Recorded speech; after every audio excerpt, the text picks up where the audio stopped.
जय हिंद, वंदे मातरम। स्वागत है आप सभी का स्टडी एग्जाम एकेडमी वर्दी को समर्पित राजस्थान का एकमात्र संस्थान पर।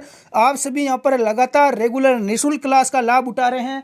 शाम को 8 और 9 बजे आपकी लगातार यहां पर क्लासेस चल रही है और मॉर्निंग में 10 बजे आपकी करंट जीके की भी क्लास चल रही है स्पेशल, जिसको भी आप देखते होंगे रेगुलर। और आपको एक बता दूं, आप सभी दोस्तों के लिए एक बहुत ही बड़ी सरप्राइज है। जैसा कि दोस्तों आपको मैं छोटी सी स्टार्टिंग में यहाँ पर इन्फॉर्मेशन देना चाहता हूँ। पिछली बार अपने इस स्टडी एग्जाम एकेडमी से 528 बंदे राजस्थान पुलिस में चयनित हुए थे, लेकिन अभी भी जीआरपी अजमेर, बूंदी और राजसमंद का रिजल्ट आना बाकी है। यहाँ से भी 20+ विद्यार्थी चयनित होने की और संभावना है। 550 का आंकड़ा अपना पहुंच जाएगा। और इस बार हमने आंकड़ा रखा है इसी 4500 पोस्ट में 800+ बच्चे अपने यहाँ से चयनित होकर जाएं। तो इसलिए हमने एक यहाँ पर नया आपके लिए कांस्टेबल सफलता मंत्र कैप्सूल स्टार्ट किया है और कल या परसों से आपके लिए स्टार्ट हो जाएगा। इसमें होने वाला क्या है, मॉर्निंग में आपकी मात्र 60 मिनट की यानी 1 घंटे की हम क्लास होगी। इस क्लास में क्या होने वाला है, बहुत ही स्पेशल होने वाला है। इस क्लास में आपको पूरा राजस्थान पुलिस की एक टेस्ट सीरीज यानी मॉडल पेपर करवाया जाएगा। डेली क्लास होगी मॉर्निंग में 1 घंटे की। इसमें टोटल कितने परसेंट होंगे, 120% होंगे। राजस्थान पुलिस में 150% आएंगे, 30% हम छोड़ देंगे। 30% वो होंगे जो रीजनिंग के हैं। रीजनिंग की क्लास को हम छोड़ देंगे क्योंकि रीजनिंग वैसे ही बेसिक आती है, उसकी अलग से आप क्लास देख लेना। 120% बाकी जितने बच्चे हैं, जिसमें आपका करंट जीके भी शामिल होगा।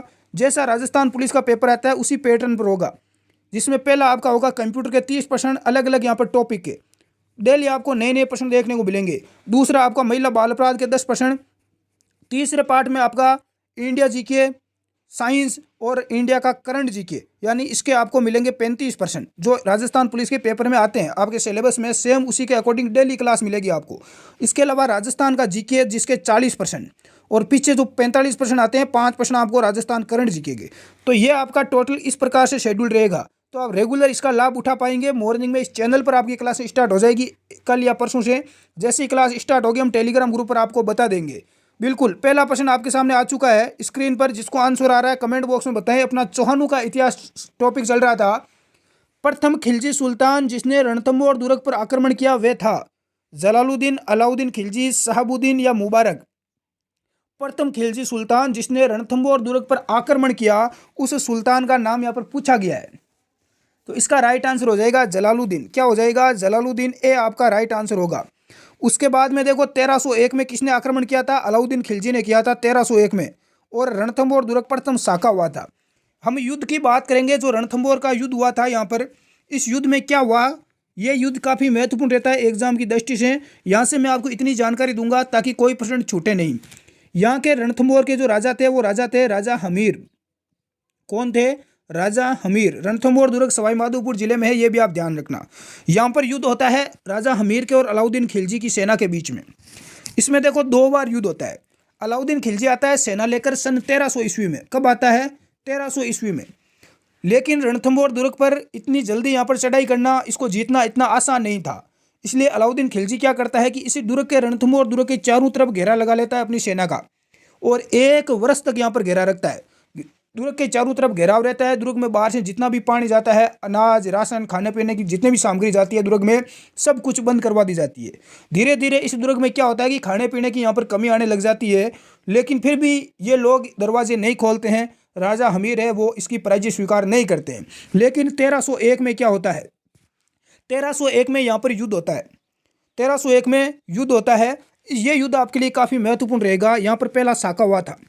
इस युद्ध में एक तरफ राजा हमीर है, दूसरी तरफ राजा अलाउद्दीन खिलजी है। यहाँ पर ध्यान रखना, एग्जाम में पूछा जाता है कि इस युद्ध में, रणथंबोर का युद्ध हुआ था, इसमें सेनापति कौन थे। तो इसमें हमीर के सेनापति थे रणमल। एक था रणमल और दूसरा सेनापति का नाम था रत्तीपाल। कौन था, रणमल और रत्तीपाल।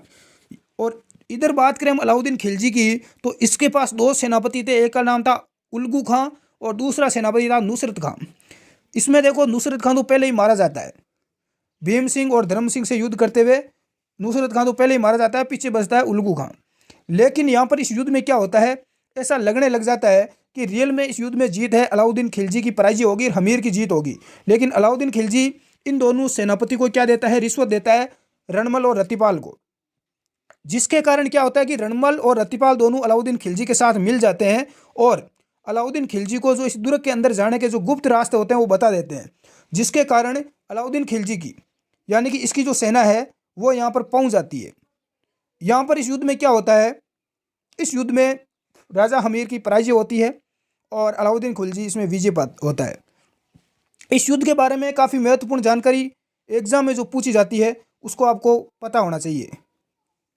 इस युद्ध की में एक चीज़ ध्यान रखना, यहाँ पर एक दुर्ग है, इसी अलावा जो रणथंभौर का दुर्ग है, यहाँ पर एक दुर्ग है जिसे बोला जाता है जाइन दुर्ग।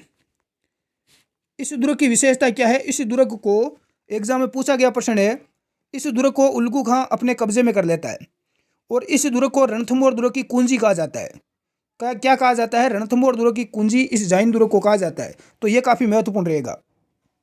हमीर इस युद्ध में मारा जाता है और इसकी रानी, इसकी पत्नी रंगा देवी, कौन थी, रंगा देवी, और इसकी एक पुत्री थी जिसका नाम था देवल दे। कौन, देवल दे। ये दोनों जल जोहर करती है, यानी पानी में कूदकर आत्महत्या कर लेती है अपने मान सम्मान को बचाने के लिए, और उस एक तालाब में कूद जाती है। उस तालाब का नाम है पद्मा तालाब। क्या नाम है, पद्मा तालाब। पद्मा तालाब में कूदकर ये आत्महत्या कर लेती है। तो ये चीज़ आप इसमें ध्यान रखना, क्योंकि एग्जाम की दृष्टि से यहाँ से प्रश्न निकलता है, 100% हर बार निकलता है। ध्यान रखना, राजस्थान का प्रथम शाखा हुआ था 1301 में रणथंभौर का। यहाँ बात करें हम राजा हमीर की, किसकी बात करें, राजा हमीर की, तो राजा हमीर ने यहाँ पर क्या क्या निर्माण कार्य करवाया। देखो यहाँ पर हम बात करेंगे रणथंभौर दुर्ग के बारे में। तो राजा हमीर ने अपने पिता जेतर सिंह की छतरी बनवाई थी, जिसे 32 खंभों की छतरी कहा जाता है। 32 खंभों की ये छतरी है। सीधा प्रश्न आता है कि 32 खंभों की छतरी कहाँ पर है, तो रणथंभौर में है और इस दुर्ग में है। जेतर सिंह की छतरी है और अपने पिता की छतरी बनवाई थी किसने, हमीर ने।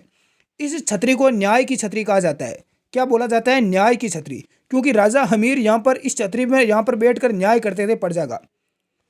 इसे शिवलिंग की छतरी भी कहा जाता है। इसके अलावा राजा हमीर ने यहाँ पर एक सुपारी महल बनवाया था। कौन सा महल बनवाया, सुपारी महल। ये राजस्थान का एकमात्र ऐसा महल है जहाँ मंदिर, मस्जिद व गिरजाघर तीनों स्थित है। बहुत ही अच्छा प्रश्न है। यहाँ पर आपको मंदिर भी मिल जाएगा इस महल में, मस्जिद भी मिल जाएगा और गिरजाघर भी मिल जाएगा। इसके अलावा एक प्रश्न जो कई बार पूछा जाता है एग्जाम में, त्रिनेत्र गणेश जी का मंदिर भी इसी दुर्ग में है। तीन नेत्र के त्रिनेत्र गणेश का मंदिर यहीं पर है सवाई माधोपुर में। शादी का पहला गार्ड यहीं पर भेजने की एक परंपरा है। दूसरी बात, यहाँ पर कुत्ते की छतरी है। किसकी छतरी है रे, कुत्ते की, डॉग, कुत्ते की यहाँ पर एक छतरी है। तो ये चीज़ें आप ध्यान रखना। अगला प्रश्न देखें। अगला प्रश्न है कि अलाउद्दीन ने के आक्रमण के समय रणथंभौर का शासक कौन था। तो अब सभी को पता चल गया कि राजा हमीर यहाँ के शासक थे। अब तो मुझे नहीं लगता कि इस टॉपिक से आपका कोई प्रश्न गलत होगा। अगला प्रश्न देखें, रणथंभौर के हमीर के विरुद्ध किस मुस्लिम सेनानायक ने खिलजी सेना का नेतृत्व किया। अरे इस रणथंभौर के युद्ध में अलाउद्दीन खिलजी का सेनापति सेनानायक कौन था, सीधा प्रश्न पूछा गया एग्जाम में। नुसरत खां, खिजर खां, उल्गू खां या कामरू खां। इसका करेक्ट आंसर बता दें। देखें सेनापति कौन था, राइट आंसर क्या हो जाएगा, बिल्कुल नुसरत खां। वैसे तो दोनों ही थे, नुसरत खां और खिजर खां। तो राइट आंसर क्या हो जाएगा, बिल्कुल नुसरत खां।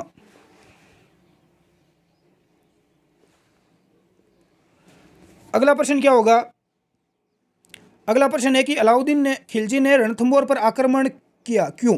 अलाउद्दीन खिलजी ने रणथंभौर पर आक्रमण किया क्यों, इसका रीजन क्या था।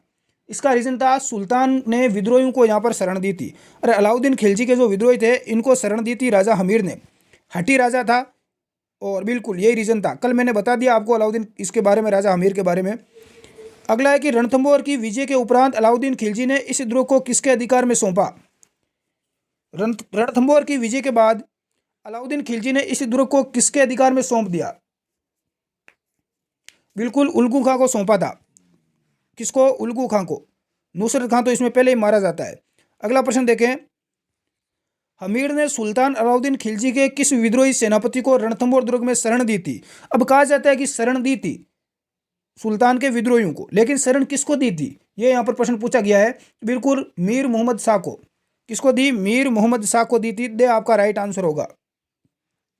अगला प्रश्न देखें, क्लास को लाइक जरूर करें दोस्तों।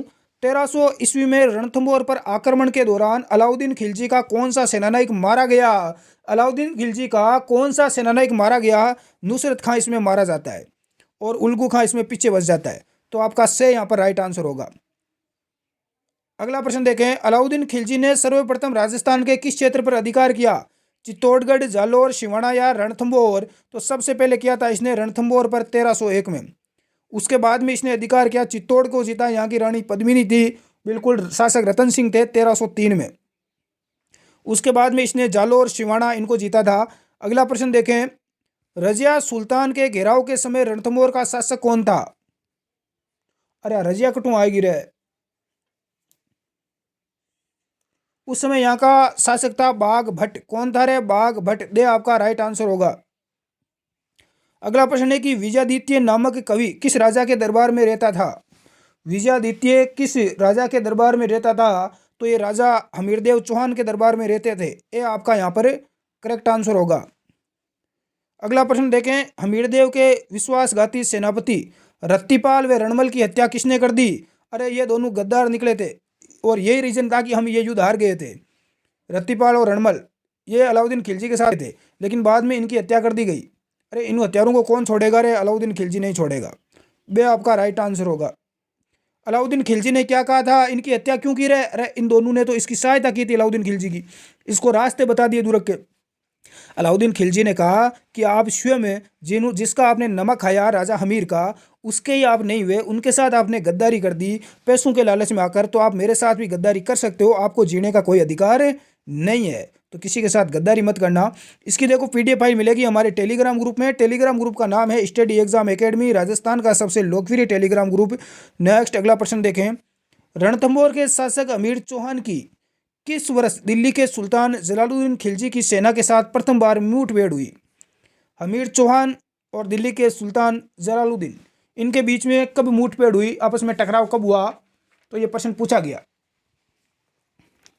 बिल्कुल 1292 में हुई सबसे पहले। वह आपका यहाँ पर राइट आंसर होगा। हमीरदेव चौहान रणथंभौर का शासक कब बना? हमीरदेव चौहान रणथंभौर का शासक कब बना, बताएं देखें। बिल्कुल यहाँ पर राइट आंसर आ चुका है बहुत सारे विद्यार्थियों का, 1282 में। बिल्कुल दे आपका राइट आंसर होगा।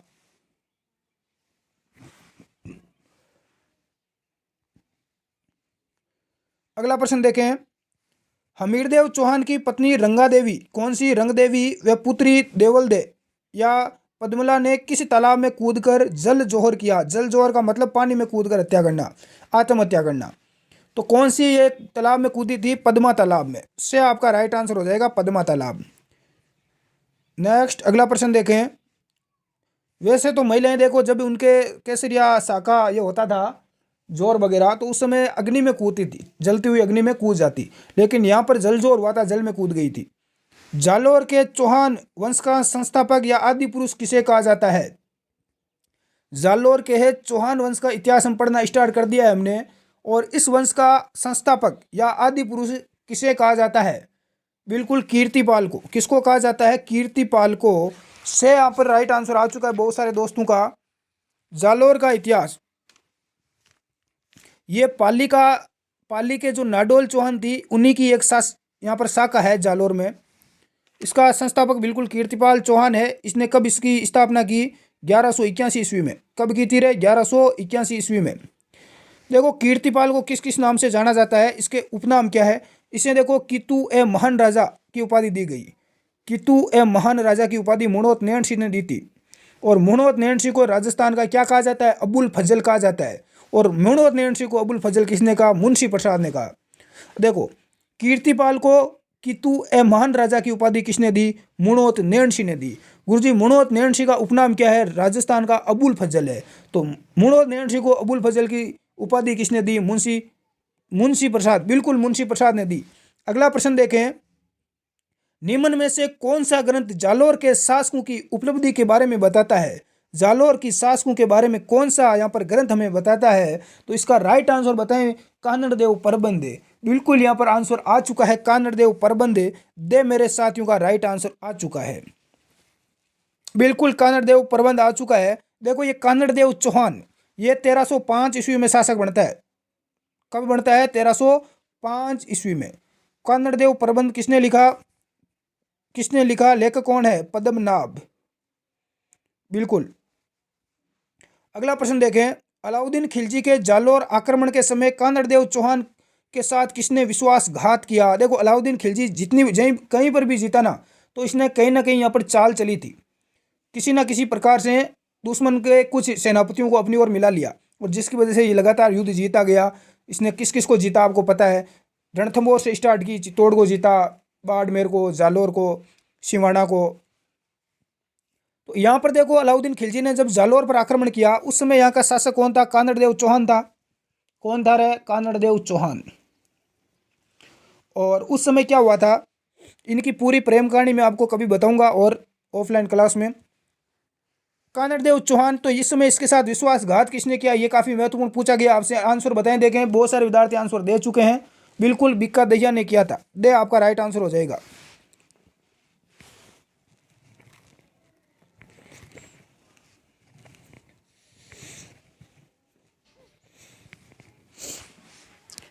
सभी विद्यार्थी यहाँ पर लाइव जुड़ चुके हैं, एक बार क्लास को लाइक जरूर कर दें।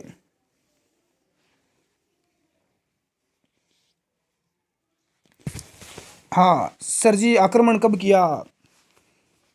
देखो जालोर पर आक्रमण कब किया पूछ रहे हैं विद्यार्थी।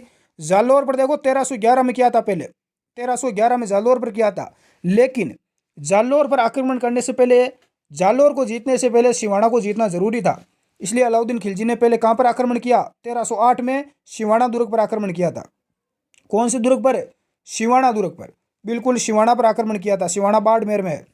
तो इस पर आक्रमण कब किया, 1308 में किया। देखो मैं पूरी जानकारी आपको देता हूँ इस युद्ध के बारे में। अलाउद्दीन खिलजी शासक था और इसका एक सेनापति था अलाउद्दीन खिलजी का। उस सेनापति का नाम कई बार पूछा जाता है, क्या नाम था, कमालुद्दीन। बिल्कुल कमालुद्दीन गुर्ग इसका नाम था, अलाउद्दीन खिलजी का सेनापति था, ध्यान रखना। ये 1308 में आता है सेना लेकर। कहाँ पर आता है, सिवाना बाड़मेर, हल्देश्वर की पहाड़ियाँ, बिल्कुल। और यहाँ का शासक था सिवाना का सातलदेव चौहान। सिवाना का शासक कौन था रे गुरुजी, सातलदेव चौहान था। यहाँ पर आक्रमण करता है, लेकिन अलाउद्दीन खिलजी, जो कमालुद्दीन गुर्ग है सेनापति अलाउद्दीन खिलजी का, ये यहाँ पर जीत नहीं पाता है। तो इसने क्या करी, वही जो इसने किया था अलाउद्दीन खिलजी ने रणथंभौर के दुर्ग में, वही इसने चाल चली। और जो सिवाना दुर्ग, सिवाना का जो शासक था यहाँ का कौन था, सातलदेव चौहान, इसका सेनापति था जिसका नाम था बादला। इस बादला को अपनी ओर मिला लिया कमालुद्दीन गुर्ग ने, इस गुर्ग ने अपनी ओर मिला लिया बादला को, बिल्कुल। और बादला ने क्या किया, अरे जो इनका जो दुर्ग था ना सिवाना का, इसमें जो पानी का जो कुंड था, इसमें गाय के रक्त व मांस मिला दिया, गाय का रक्त और मांस मिला दिया था, जिसकी वजह से इनको आखिर इस दुर्ग के दरवाजे खोलने पड़े। और फिर वही हुआ, सातलदेव ने केसरिया धारण किया और युद्ध करता हुआ मारा गया, शहीद हो गया बेचारा सातलदेव चौहान। और उसकी पत्नी मेणा दे ने जोहर कर लिया। पत्नी बेचारी पीछे और क्या करती। सिवाना का प्रथम शाखा हुआ था ये 1308 में। सिवाना दुर्ग का प्रथम शाखा कब हुआ रहा है, 1308 में हुआ था गुरुजी, बिल्कुल। और सिवाना का नाम बदलकर क्या रख दिया, अरे अलाउद्दीन खिलजी ने सिवाना का नाम बदलकर यहाँ पर खैराबाद रखा था। क्या रखा, खैराबाद, बिल्कुल। इसको देखो, सिवाना का दुर्ग को जालोर दुर्ग की कुंजी कहा जाता है। जालोर दुर्ग को जीतने से पहले सिवाना को जीतना जरूरी था। उसके बाद में कमालुद्दीन गुर्ग 1311 में आक्रमण करता है जालोर दुर्ग पर। यहाँ का जो शासक था कानड़देव चौहान था, और इसके सेनापति थे दैया बीका। दैया बीका, उसने क्या किया, दैया बीका गद्दार निकला, वो भी कमालुद्दीन गुर्ग के साथ में जाकर मिल गया, अलाउद्दीन खिलजी के सेनापति के साथ में जाकर मिल गया। और इसने दुर्ग के सारे गुप्त रास्ते बता दिए, जिसकी वजह से कानड़देव चौहान ने केसरिया धारण किया और उसकी पत्नी जेतलदेव ने जोहर किया। और ये जालोर का प्रथम शाखा था। कब हुआ जालोर का प्रथम शाखा, 1311 में हुआ था। कब हुआ रहा है, 1311 में। और खिलजी ने जालोर का नाम बदलकर कब क्या रखा, कई बार एग्जाम में पूछा जाता है। इसने नाम बदल इसका जलालाबाद रखा। जालोर का नाम क्या रखा रहे गुरुजी, जलालाबाद रखा। और सिवाना का क्या रखा, खैराबाद रखा, बिल्कुल। अगले प्रश्न की ओर बढ़ते हैं, काफी लंबी हो जाएगी क्लास। इतिहास में कौन सा शासक मालदेव मूछाला के नाम से विख्यात है। इसकी मूछें बहुत लंबी थी, मालदेव मूछाला के नाम से। कौन सा शासक था, राइट आंसर बताएं। देखें, बिल्कुल यहाँ पर मालदेव सोनगरा से आपका राइट आंसर होगा। अगला प्रश्न देखें, कानड़देव कौन था। नागौर का शासक, जालोर का शासक, एक कवि, चौहानों का एक सामंत। तो कानड़देव कौन था, बिल्कुल हमने अभी कानड़देव के बारे में बात की थी। सभी का राइट आंसर आना चाहिए यहाँ पर। जालोर, जालोर का शासक था, बिल्कुल। कानड़देव प्रबंध। अगला प्रश्न देखें, निम्नलिखित में से कौन सा शासक जालोर के चौहान वंश से संबंधित नहीं था? उदय सिंह, वत्सराज, कीर्तिपाल या समर सिंह? तो इसका राइट आंसर हो जाएगा वत्सराज। बिल्कुल, वत्सराज भी आपका करेक्ट आंसर है। अगला प्रश्न देखें, फरिश्ता के अनुसार अलाउद्दीन खिलजी का जालोर पर द्वितीय आक्रमण किस वर्ष हुआ? फरिश्ता के अनुसार जालोर पर दूसरी बार आक्रमण कब हुआ? तो इसका राइट आंसर हो जाएगा बिल्कुल 1311। ये बोलता है कि दूसरी बार आक्रमण था, पहले भी कर चुका था आक्रमण लेकिन विजय नहीं हुआ। नेक्स्ट अगला प्रश्न देखें, सन 1117 ईस्वी में सामंत सीमा के द्वारा के हाथों पराजित होने के बाद डूंगरपुर राज्य की स्थापना की गई। तो डूंगरपुर राज्य की स्थापना कीर्तिपाल चौहान ने की थी। दे आपका यहाँ पर राइट आंसर होगा। बिल्कुल।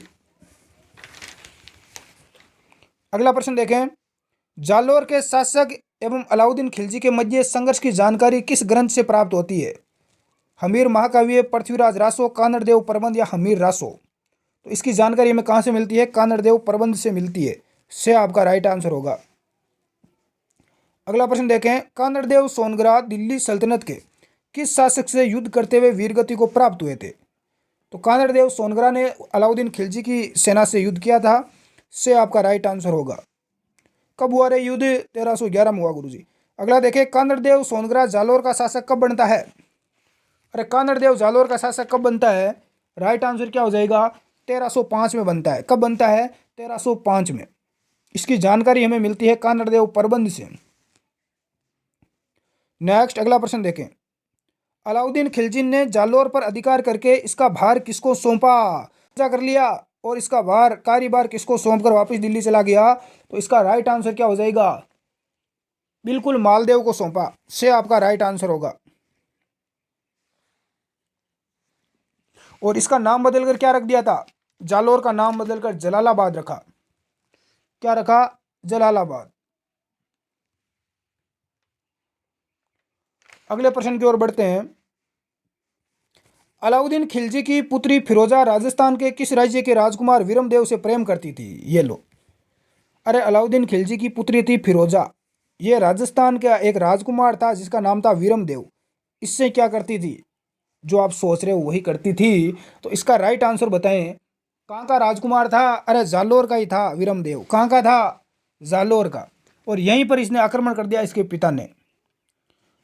पिता ने क्या कर दिया?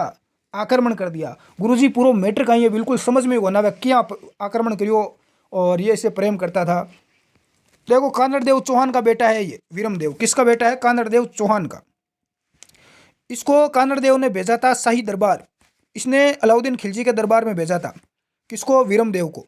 लेकिन ये वहाँ पर चला गया अलाउद्दीन खिलजी के दरबार में। लेकिन इसने क्या किया? अरे इसने और फिरोजा ने ये दोनों आपस में क्या करने लगे थे? प्रेम करने लगे, जिसकी वजह से फिरोजा का विवाह किसके साथ करवा दिया गया? वीरमदेव के साथ करवा दिया गया। अब वीरमदेव ने क्या सोचा? वीरमदेव था कहाँ का? जालोर का था, कानड़देव का बेटा। इसको भेजा गया अलाउद्दीन खिलजी के पास में दिल्ली। वहाँ पर भेजा गया अलाउद्दीन खिलजी के दरबार में वहीं रहने के लिए। लेकिन ये फिरोजा से प्रेम कर बैठा। अलाउद्दीन खिलजी को पता चलता है, वो इस दोनों की शादी करवा देता है। अब वीरमदेव बेचारा फंस गया। वीरमदेव को पता चला कि अभी क्या करूं। एक दिन वीरमदेव ने मौका देखा और मौका देखकर इसने चौका मार दिया। ये मौका देकर वहां से जान बचाकर फिरोजा से भागकर आ गया। कहां पर? जालोर आ गया। अब फिरोजा को पता चला कि क्या बोलते हैं, हस्बैंड जी तो हमारे यहाँ से भाग गए, अब क्या करें? तो फिरोजा सेना लेकर आती है। अरे फिरोजा क्या, उसकी पत्नी वीरमदेव की पत्नी फिरोजा और किसकी बेटी? अलाउद्दीन खिलजी की बेटी सेना लेकर आती है। कहाँ पर आती है? जालोर। और कानड़देव से मिली। कानड़देव यानी अपने ससुर से मिली। कानड़देव ने फिरोजा को समझाकर वापस भेज दिया कि फिरोजा, ये वीरमदेव किसी का नहीं है, इसके भरोसे मत, वापस चली जा। फिरोजा वापस चली जाती है। लेकिन बाद में फिरोजा की एक धाइमा होती है। वो धाइमा सेना लेकर आती है और वो क्या करती है? वीरमदेव का सिर काट देती है। वीरमदेव की हत्या कर देती है और इसका सिर काट कर दिल्ली लेकर चली जाती है। वापस जाकर उसका सिर है वो फिरोजा को सौंपती है। फिरोजा उसके सिर का अंतिम संस्कार करती है और बाद में फिरोजा यमुना में कूदकर आत्महत्या कर लेती है। तो इस प्रकार से ये जंग शुरू हुई थी इनके बीच में। उसके बाद में अलाउद्दीन खिलजी का जो सेनापति है कौन, कमालुद्दीन गुर्ग सेना लेकर यहाँ पर रवाना होता है। बीच में आ जाता है सिवाना, तो सिवाना पर अधिकार कर लेता है, उसके बाद में जालोर पर। तो ये पूरा मैटर है। अगला प्रश्न देखें प्यारे साथियों, नाडोल के चौहान वंश का संस्थापक या आदि पुरुष किसे कहा जाता है? तो ये नाडोल के चौहान वंश का ये कहा जाता है लक्ष्मण को, से आपका राइट आंसर होगा। नाडोल में किस राजपूत वंश का शासन था? तो नाडोल में किसका था? बिल्कुल चौहानों का था, ये आपका राइट आंसर होगा। अगला है कि अलाउद्दीन खिलजी ने सिवाना दुर्ग को जीतने के लिए किस सेनापति के नेतृत्व में सेना भेजी? कई बार एग्जाम में पूछा गया है, सिवाना बाड़मेर को जीतने के लिए कौन आया था रे? बिल्कुल यहाँ पर राइट आंसर आना चाहिए आपका फटाक सा, कमालुद्दीन गुर्ग आया गुरुजी, ये आपका राइट आंसर हो जाएगा। नेक्स्ट अगला प्रश्न देखें, अलाउद्दीन खिलजी ने आक्रमण के समय सिवाना का शासक कौन था?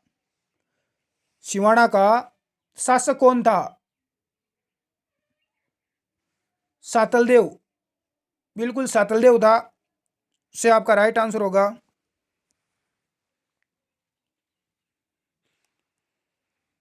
और इसका सेनापति बादला जो कि गद्दार निकला। अगला प्रश्न देखें, अलाउद्दीन खिलजी द्वारा सिवाना जीतने के बाद इसका कार्यभार किसको सौंपा? सिवाना जीतने के बाद इसका कार्यभार किसको सौंपा? कमालुद्दीन गुर्ग को सौंपा, और ये यहाँ से वहाँ पर कहाँ पर चले गए? जालोर। अलाउद्दीन खिलजी के आक्रमण के दौरान सिवाना के शासक सातलदेव के साथ विश्वासघात किसने किया?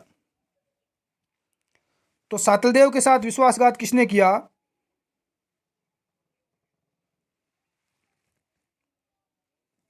बिल्कुल इसका सेनापति था बावले, बावले या कहीं बादला भी मिलता है नाम। अगला प्रश्न देखें, क्लास लंबी तो नहीं हो रही, अभी टाइम है और कर लेते हैं थोड़े प्रश्न। सिरोही में चौहान वंश की नींव किस शासक ने रखी? सिरोही में चौहान वंश की नींव रखी किसने? करेक्ट आंसर क्या हो जाएगा? लूम्बा, बिल्कुल लूम्बा ने रखी, दे आपका राइट आंसर होगा। चौहानों का इतिहास पढ़ रहे हैं राजस्थान में। सिरोही के चौहान वंश के संस्थापक लूम्बा की राजधानी कहाँ पर थी? अरे सिरोही का जो चौहान वंश का संस्थापक था लूम्बा, कौन था? लूम्बा था गुरुजी। इस लूम्बा की राजधानी कहाँ पर थी? माउंट आबू, अचलगढ़, चंद्रावती या सिवाना? तो आपका राइट आंसर हो जाएगा यहाँ पर चंद्रावती। कहां पर थी रे? चंद्रावती, से जो बता रहे हैं सभी का राइट आंसर आ चुका है। अगला प्रश्न देखो, सिरोही के किस शासक ने खानवा के युद्ध में राणा सांगा की सहायता की थी? तो सिरोही का शासक कौन था? खानवा के युद्ध के समय सहायता करने वाला बिल्कुल अखेराज देवड़ा। अखेराज देवड़ा भी आपका राइट आंसर है।